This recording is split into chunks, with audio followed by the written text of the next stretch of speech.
Ya, kenapa kok perempuan itu lebih rentan? Itu semua karena memang secara biologi dan secara lingkungan perempuan itu berbeda dengan laki-laki. Oh jelas. Ya, dari struktur otak perempuan itu membuat perempuan itu memang lebih mudah cemas, lebih sensitif. Otaknya memang demikian, lebih mengaktifkan otak kiri daripada otak kanannya. Oh gitu. Selain itu, dari lingkungan, dari bagaimana cara dia bersosialisasi. Bersosialisasinya laki-laki dan perempuan itu berbeda. Perasaan terbiasa dengan lingkungan yang ini dia bawa ke suaminya saat dia nanti berumah tangga. Suaminya dengan circle-nya yang biasa nyablak, si istri yang biasa. Nah, di sini yang akhirnya kenapa perempuan lebih rentan. Karena menurut saya peran penting seorang perempuan di dalam kehidupannya memang sangat rentan ya. Karena kalau kita bicara perempuan itu dimulai dari dia remaja, ya. Remaja pasti dia sudah merasakan perubahan hormon. Hormon itu juga udah pengaruh terhadap mentalnya dia. Tadi yang tadinya biasanya kalau orang mau mens agak baperan, sensitif, ya kan, yang tadinya mungkin ngomong biasa dianggapnya luar biasa gitu ya. Terus kemudian ibu ketika dia juga terhadap gender tadi yang Dokter Inga bilang, faktor-faktor budaya dan gender itu sangat berpengaruh.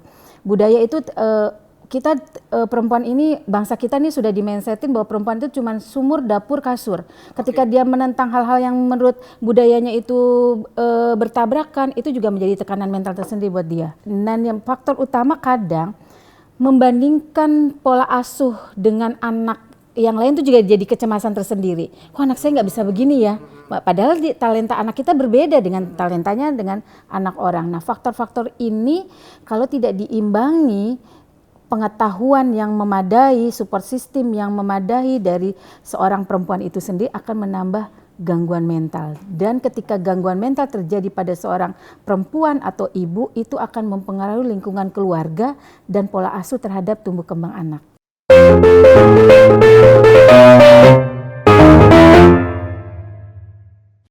Hai Pinusian, selamat datang di Kedai Pinter, satu-satunya program edukasi seksual kolaborasi antara Pinusi.com dan juga Perempuan Sadar Vagina, mengangkat hal-hal tabu menjadi ilmu karena selalu ada ilmu di Kedai Pinter. Akhirnya datang lagi loh beliau ini loh, udah minggu ketiga di sini, makasih Ibu Wiwi. Iya, sama-sama. Tapi Ibu Wiwi sama Ibu Dokter ini seperti ada sesuatu yang sama ya. Apa ya? Apa ya? Tambah membuat kita cantik ya. Iya dong, kerudungnya bagus loh, sama loh konsepnya loh. Ya keren ya. Ini dari mana? Bu Dokter atau Bu Wiwi yang menjelaskan ayo. Saya alhamdulillah kan sahabat beliau. Nah, beliau berkenan ini Dok buat Dokter Inga. Oh, Wiwi Hanggono Collection. Tepuk tangan dong. Produk hijab saya. Produk hijab Ibu. Yang saya beri nama Neema, artinya diberkati. Neema. Dan konsepnya yang untuk Neema ini adalah bunga, karena seorang Wiwi Hargono menyukai bunga. Bunganya bunga sepatu yang melambangkan persahabatan, persaudaraan, dan rasa kasih sayang. Oh, bunga kembang sepatu ya, bagus. Berarti KJ saya tuh diangkat jadi saudaranya Bu. Iya. Terima kasih Bu Wiwi. Persahabatan jadi saudara ya. Termasuk ini. Pinus. Oh, Pinusi Kedai Pinter ya. Iya, aduh. Bu Wi, apa aja selain hijab kegiatannya? Selain ikut Bapak juga jadi ibu-ibu PKK dan hijab, apalagi? Oh iya, selain saya menjadi ketua dari 3 organisasi sekarang. Kemudian saya juga founder dari Bekasi Keren, tahu? Bekasi Keren, ya. Ada singkatannya itu, keren itu ya? Iya, dia juga platform beritanya Anak Muda Kota Bekasi. Wow. Terus juga saya dosen di sebuah universitas swasta. Kemudian saya penulis novel, puisi, pencipta lagu, narasumber, dan motivator. Dan satu lagi, ibu 3 orang anak. Oh ya, ibu, ya betul. Anak saya yang pertama sekarang sudah lulus dari Akademi Kepolisian. Sekarang Kanit Lantas di Polres Pasangkayu. Yang kedua dokter di RSUD Klaten, perempuan. Kemudian yang ketiga adalah SMA kelas 2 di SMA Taruna Krida Nusantara. Oke, yang keempat ini MC. Iya. Anak yang Buwi Anak juga. angkat. Anak angkat. Oke, kita juga mau menyapa Dr. Inge Setio Arianto selaku founder dari Perempuan Sadar Vagina, Bu Dokter. Kak Gigi. Makin cantik loh, pakai hijabnya dari Buwi loh, manja loh. Dan tema kita pada hari ini yaitu wanita harus melek, pentingnya kesehatan mental. Wah, ini nggak bisa macam-macam ini tentang kesehatan mental nih Bu Dokter nih. Kudu. Hal yang benar-benar harus kita kulik nih. Dari Dokter Inge dulu nih. Ada penelitian yang menunjukkan bahwa 80% wanita lebih rentan terkena gangguan mental. Menurut Bu Dokter, apakah ini benar bisa terjadi? Ya. Kenapa kok perempuan itu lebih rentan? Itu semua karena memang secara biologi dan secara lingkungan perempuan itu berbeda dengan laki-laki. Oh jelas. Ya. Dari struktur otak perempuan itu membuat perempuan itu memang lebih mudah cemas, lebih sensitif. Otaknya memang demikian, lebih mengaktifkan otak kiri daripada otak kanannya. Oh gitu. Selain itu dari lingkungan, dari bagaimana cara dia bersosialisasi. Bersosialisasinya laki-laki dan perempuan itu berbeda. Itu yang menyebabkan perempuan itu lebih rentan terkena gangguan kesehatan mental daripada laki-laki. Kan kalau laki-laki itu, ibu mohon izin bersosialisasi, kan teman-temannya masa bodoh, Bercandanya nggak terlalu dimasukin hati. Kalau perempuan kan, circle-nya perempuan itu kan kadang-kadang sensitif langsung. Itu dia sensitif, nanti perasaan terbiasa dengan lingkungan yang ini dia bawa ke suaminya saat dia nanti berumah tangga. Suaminya dengan circle-nya yang biasa nyablak, si istri yang biasa. Nah, di sini yang akhirnya kenapa perempuan lebih rentan. Oh gitu. Kadang perempuan juga ke kamar mandi aja harus ditemenin bareng-bareng gitu. Kalau cowok sama cowok lah, ya Allah, kayak lu apaan sih lu gitu, cowok-cowok ke kamar mandi barengan. Kalau cewek kayak wajar gitu ya Bu ya.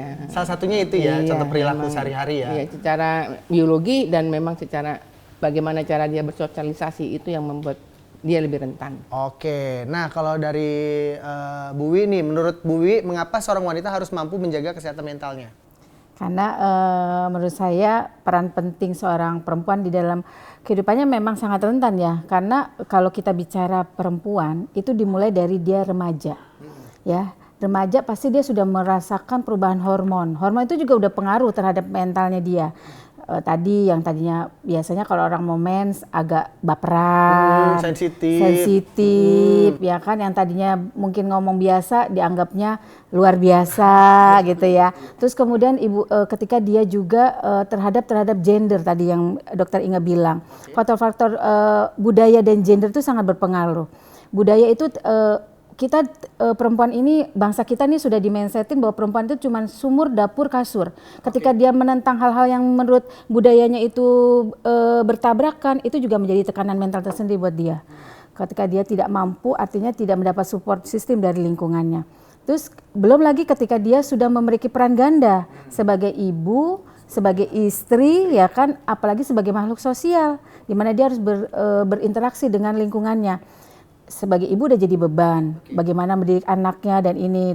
Dan yang faktor utama kadang membandingkan pola asuh dengan anak yang lain itu juga jadi kecemasan tersendiri. Kok anak saya nggak bisa begini ya?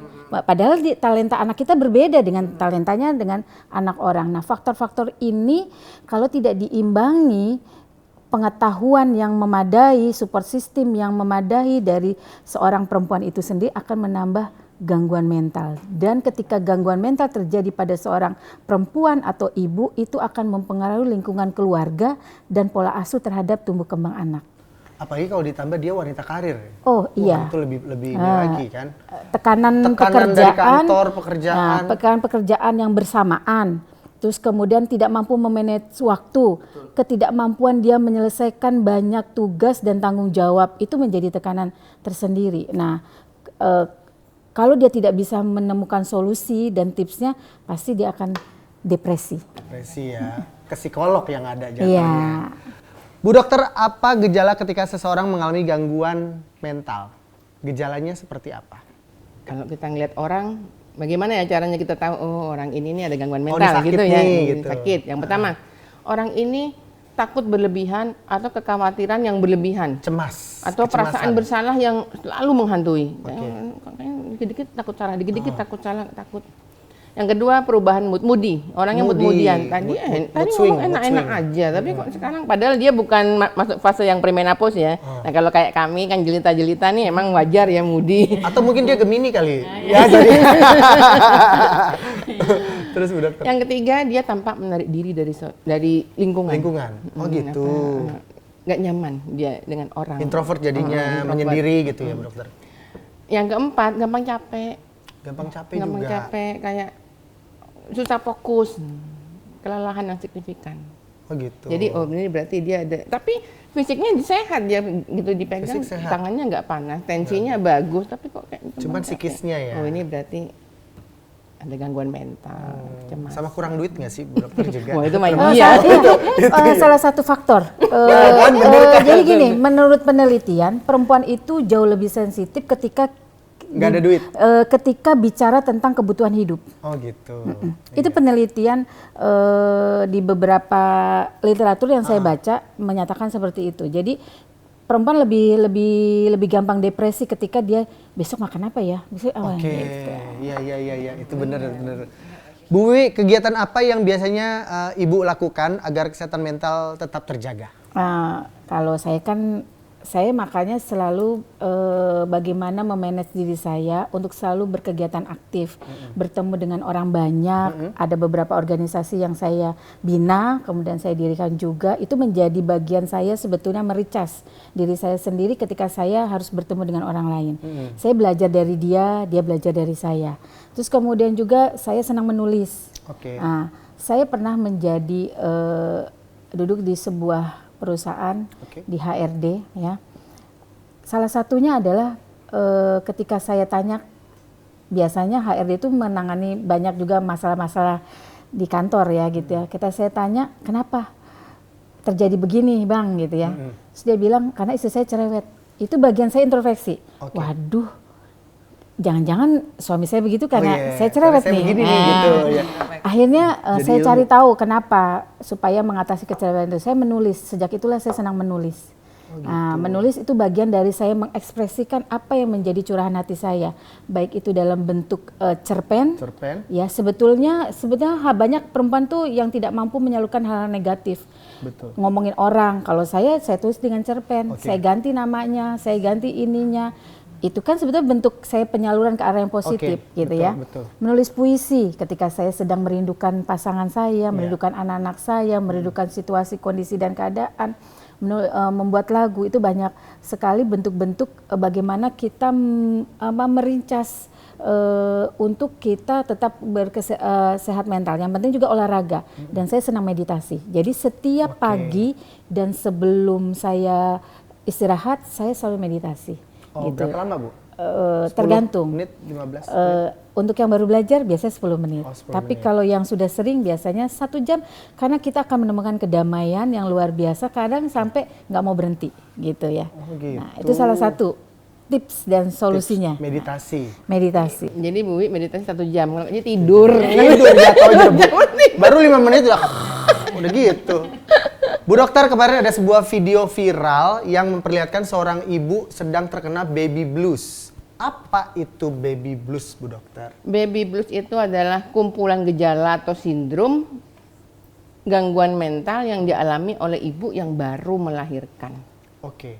Anak pertama kah atau Mau anak keberapa aja? Anak keberapa Kadang-kadang anak pertama nggak apa-apa, anak kedua nggak apa-apa. Saya anak ketiga. Oh, Nah, ibu gitu. anak ketiga. Jadi Gitu.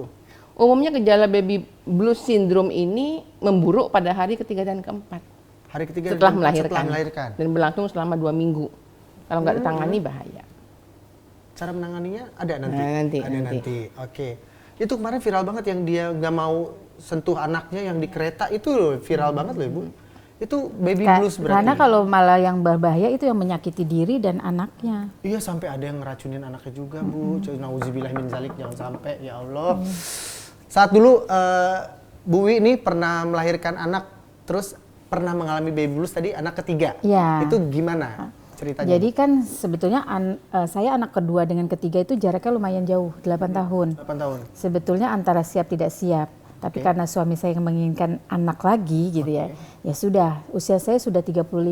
Oke. Begitu saya melahirkan, saya merasa ada rasa kurang perhatian gitu loh. Nah, Kurang ini bagian perhatian. ciri-ciri dari baby blues biasanya. Kurang perhatian dari suami? Iya, padahal Oke. sebetulnya biasa Biasa menurut aja. dia. Tetapi menurut saya karena mungkin kita sudah faktor usia, terus merasa badan kita jadi juga tidak Nggak langsing lagi gitu kan. Itu faktor-faktor itu kan mencari perhatian, ada rasa ketakutan mungkin ya Oke. kan.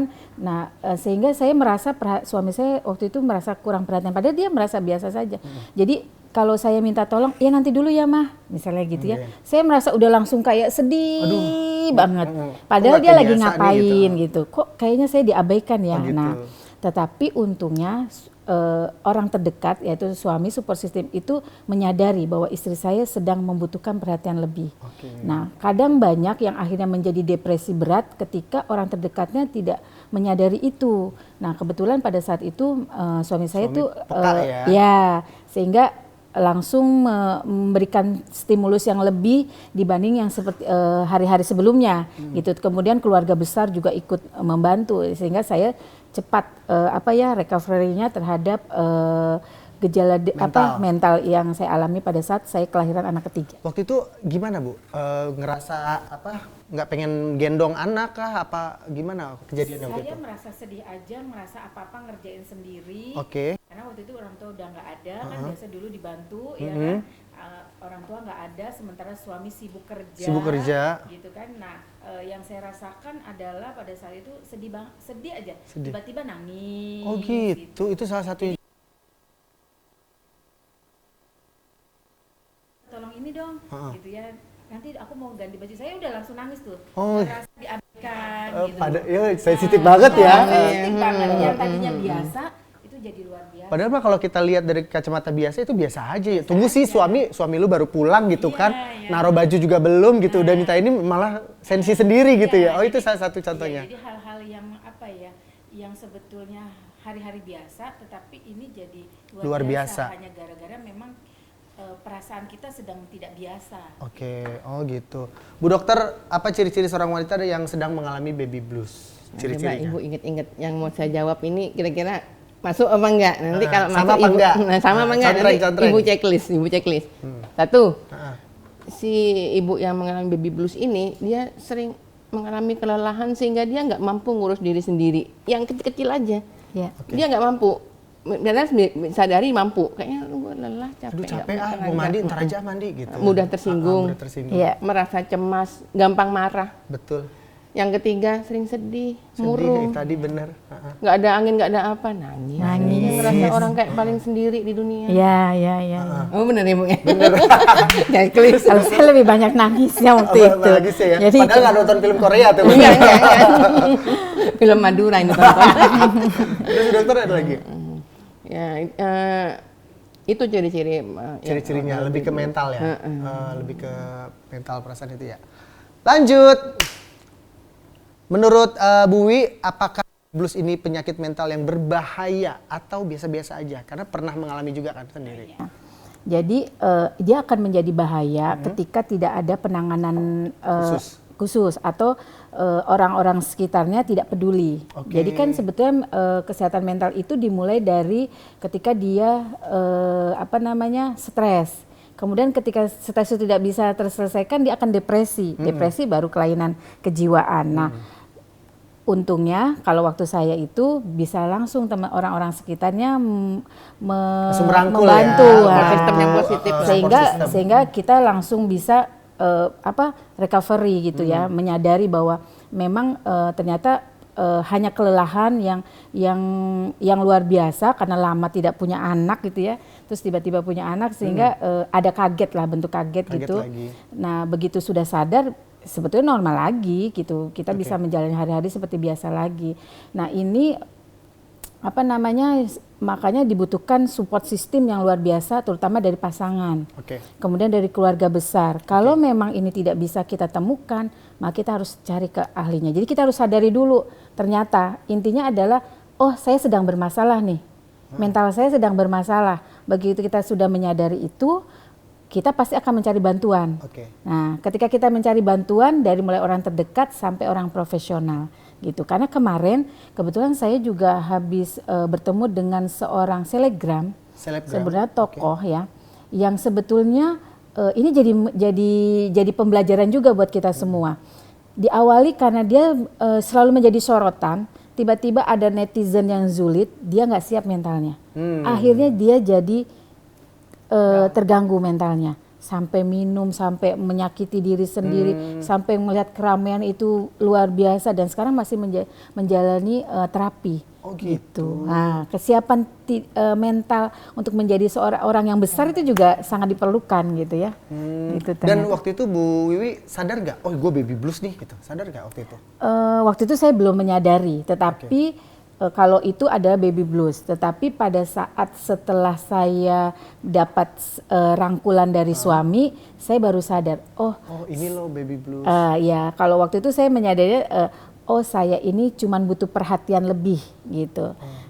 Cuman butuh perhatian lebih, ketika diberikan perhatian dan baterainya sudah dicas sama suami saya sudah kembali normal. Gitu.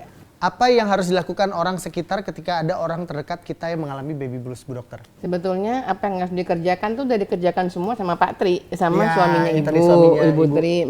Maka dari itu Ibu mohon izin, penting untuk yang mau saya sampaikan ini, nah nanti ke depan Pak Tri bisa menyampaikan kepada para suami dan nanti bisa kita masukkan juga. Undang dong. Oh gampang, insya Allah berikutnya Bapak, kepada para suami dan kepada para catin untuk persiapan nanti saat istrinya hamil, melahirkan baby blues, apa yang harus bisa dikerjakan oleh lingkungan sekitar suami, harus menjadi teman cerita dan berkeluh kesah. Anggap aja orang ini semuanya baby blues, anggap aja semua istri itu baby blues. Jadi setiap yang mau habis melahirkan harus jadi tempat berkeluh kesah. Yang kedua, pastikan suami pasangan harus jangan sampai lupa makan, karena kan orang baby blues malas makan. Iya. Nah, jadi pastikan, ayo makan, ayo makan. Karena dia sibuk dengan pikirannya dia Jadi sendiri. pastikan Boro-boro makan ya, masak juga males. Asupan pastikan. Ajak jalan-jalan juga. Jalan-jalan. Ajak keluar rumah. Bantu pekerjaan rumah tangga, karena kan memang ngurus anak nggak bisa, bersih-bersih nggak bisa, pokoknya nggak bisa deh bersih-bersih. Iya, memang harus sadar. Harusnya itu bantuin ngurus anak, bantuin bersih-bersih, memberi dukungan penuh, dan ajak ngomong, mama ini sekarang lagi baby blues, ayo bareng-bareng yuk papa bantu. Kalau misalnya pun nggak bisa, ya baru kita konsul ke psikolog atau ke dokter. Tapi ajak itu istri tahu bahwa kamu sekarang ada di kondisi baby blues. Papa siap bantu. Kalau tetap nggak bisa, ayo kita ke dokter. Sebelum kita masuk ke rangkuman nih, Bu, episode ini, baby blues itu cuma bisa terkena untuk wanita atau juga seorang bapak juga bisa kena baby blues nggak sih? Atau cuma ibu doang? Bapak melahirkan nggak ya? Ya kan, maksudnya Karena itu lebih banyak hormon, pada faktor hormon. Oh, hormon. Jadi lebih ke itu. kecemasan menstruasi itu ya, terus kemudian ibu hamil, kemudian ibu melahirkan, itu lebih banyak karena faktor hormon. Oh, jadi berarti baby blues itu hanya bisa terjadi kepada seorang ibu, bukan bapak enggak ya? Kalau bapak mah baby bala-bala aja ya. Rangkuman untuk episode hari ini, Bu Dokter. Rangkuman, intinya kesimpulan, kapan Pak Tri kesini? Kapan Pak Tri kesini? Karena kita nggak bisa, Ibu, mengedukasi laki-laki. Yang bisa mengedukasi laki-laki hanya laki-laki. Karena sudah pernah melewati itu. Jadi intinya kapan Pak Tri kesini? Nanti kita tunggu tanggal mainnya. Tanggal mainnya. Tapi yang jelas adalah rasa peduli pasangan pada pasangannya, terutama istri yang habis melahirkan itu sangat sangat penting gitu ya. Kadang laki-laki kan hanya berpikir saya mencari uang, tetapi dia tidak berpikir bahwa secara mental istrinya juga harus diperlukan gitu ya, kasih sayang dan lain-lain. Nah itu mungkin yang banyak dilupakan banyak laki-laki. Sebetulnya intinya adalah itu. Perempuan intinya adalah hanya ingin didengar gitu ya, ingin didengar, kemudian ingin disayangi.